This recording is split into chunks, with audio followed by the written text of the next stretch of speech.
अप्रैल का महीना बहुत ज्यादा गर्म था, काफी सारे फोन्स ना चाहते हुए भी लॉन्च हो गए। लेकिन मई का महीना जो है वो भी इतना गर्म नहीं होगा, लेकिन जो फोन्स लॉन्च हो रहे वो बहुत गर्म होने वाले हैं। और इन गर्म फोन्स के बारे में जानने के लिए चैनल को सब्सक्राइब करके रखिए और लाइक करिए, शेयर करिए और कमेंट में आप कौन से स्मार्टफोन का मई के महीने में इंतजार कर रहे हैं।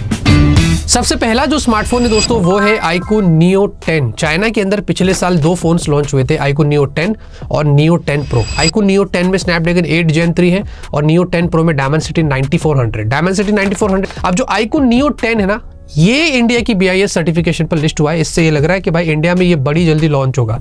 हमेशा से ऐसे ही हुआ है कि चाइना में जो iQOO Neo 10 होता है या iQOO के जो बेस वाला जो वेरिएंट होता है वो इंडिया में प्रो बन के आता है। ये भी ऐसा लग रहा है कि इंडिया के अंदर iQOO Neo 10 Pro बन के आ सकता है विद स्नैपड्रैगन 8 Gen 3 अंडर 40,000, जो अक्सर OnePlus के फोन से compete करता है।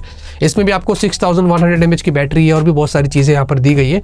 तो let's see how it goes. ये स्मार्टफोन वैसे कितने अच्छी प्राइस पर आता है और कितना जल्दी मई में हमें क्या देखने को मिलता है, ये तो वक्त ही बताएगा। फिर आता है दोस्तों पोको का F7 Pro, F7 Ultra। Hopefully मुझे ऐसा लगता है कि इंडिया के अंदर पोको F7 और F7 Ultra हमें देखने को मिल सकते हैं मई के महीने में। अब जो पोको F7 है ये कहीं पर भी लॉन्च नहीं हुआ है, ये इंडिया में आएगा और जिसमें बताया जा रहा है कि स्नैपड्रैगन 8S Gen 4 और 7550 mAh की आपको बैटरी मिलेगी। जो रेडमी का टर्बो 4 Pro जो चाइना में लॉन्च हो रहा है उसी का ऐसा बोल रहे हैं कि रीब्रांड होकर इंडिया में आ सकता है। और F7 Ultra हमें पता है स्नैपड्रैगन 8 Elite और वो काफ़ी प्रीमियम कैटेगरी का फ़ोन है, उसकी प्राइस भी वैसी होगी 50-60 हज़ार, उसके बारे में अभी कुछ पता नहीं। तो ये दो फोन्स पॉसिबली हमें पोको की तरफ से इंडिया में मई के महीने में देखने को मिल सकते हैं। OnePlus Nord CE5 या इधर CE5 Lite। OnePlus वालों ने वैसे भी Nord सीरीज को टीज कर दिया था कि हमारे Nord सीरीज बड़ी जल्दी आ रही है। अब दो फोन्स की पॉसिबिलिटी है। अगर Nord CE5 Lite की बात करते तो जो Oppo का K13 अभी लॉन्च हुआ था, जिस वैसे ये फोन हो सकता है स्नैपड्रैगन 6 Gen 4 के साथ में, बस थोड़ा बहुत यहाँ वहाँ होगा बट एग्जैक्टली उसी का रीब्रांड हो सकता है। और OnePlus Nord CE5 जो है ये आपको अराउंड 25 से 30 हज़ार की रेंज में मिलेगा, जिसमें बोल रहे हैं कि Dimensity 8350 होने वाला है। तो ये दो फोन्स पॉसिबली नॉर्ड में OnePlus की तरफ से अभी हमें देखने को मिल सकते हैं।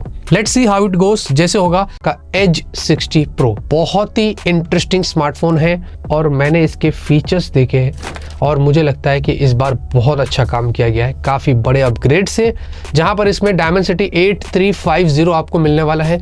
और उसके अलावा ऐसा भी बोल रहे हैं कि LPDDR5X UFS 4 आपको मिलने वाला है।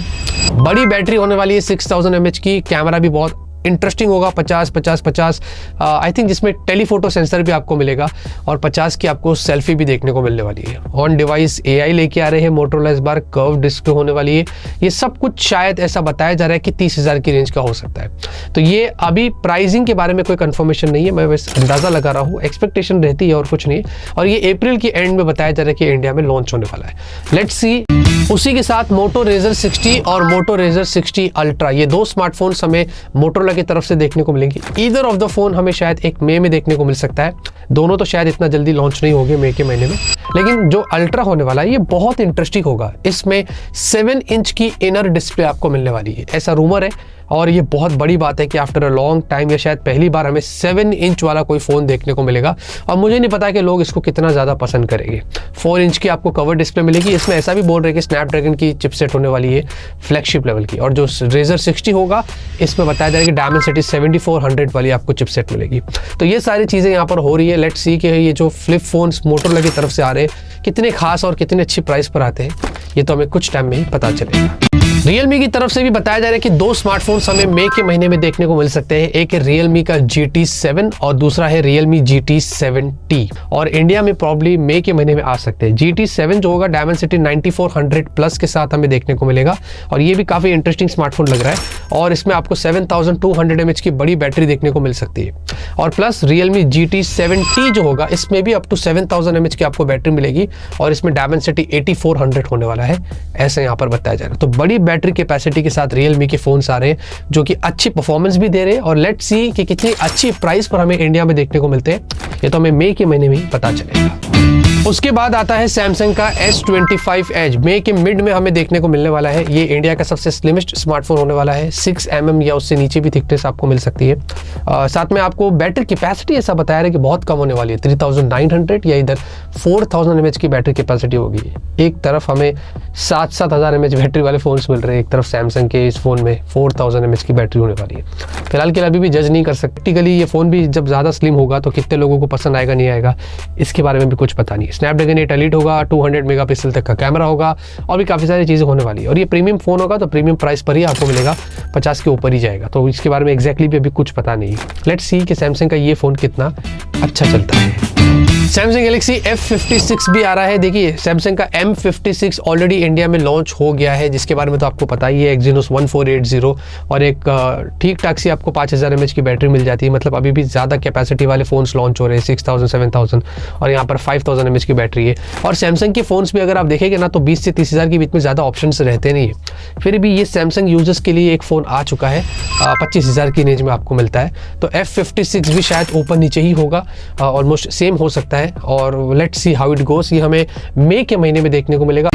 उसके अलावा दोस्तों वीवो का X200 फैन एडिशन, ये भी स्मार्टफोन बताया जा रहा है कि इंडिया में लॉन्च होने वाला है मई के महीने में, जिसमें बताया जा रहा है कि आपको 6.3 इंच की एक 120 हर्ट्ज की डिस्प्ले मिलेगी, यानी कि कॉम्पैक्ट स्मार्टफोन होने वाला है। प्लस 6000 mAh की आपको बैटरी भी मिलेगी। डायमेंसिटी 9300 प्लस या इधर 9400 के साथ आ सकता है। 1.5 के रेजोल्यूशन 120 हर्ट्ज की आपको इसमें डिस्प्ले भी मिलेगी। अब एग्जैक्ट स्पेक्स तो इसकी कंफर्म नहीं है, लेकिन बताया जा रहा है, काफी सोर्स से कंफर्म्ड हो रहा है कि वीवो का X200 फैन एडिशन भी इंडिया में हमें देखने को मिलने वाला है। तो ये वो सारे फोन्स थे दोस्तों, ज़्यादा फोन्स नहीं थे, लेकिन फिर भी जितने फोन्स आने वाले थे मई के अंदर, जितने हमने रिसर्च किया है हमारे हिसाब से, वो सब कुछ आपको यहाँ पर बता दिया। कमेंट में ज़रूर बताना कि आप कौन से फ़ोन का इंतज़ार कर रहे हैं, और जाते जाते लाइक छोड़ के जाना, और सब्सक्राइब नहीं किए तो कर लेना।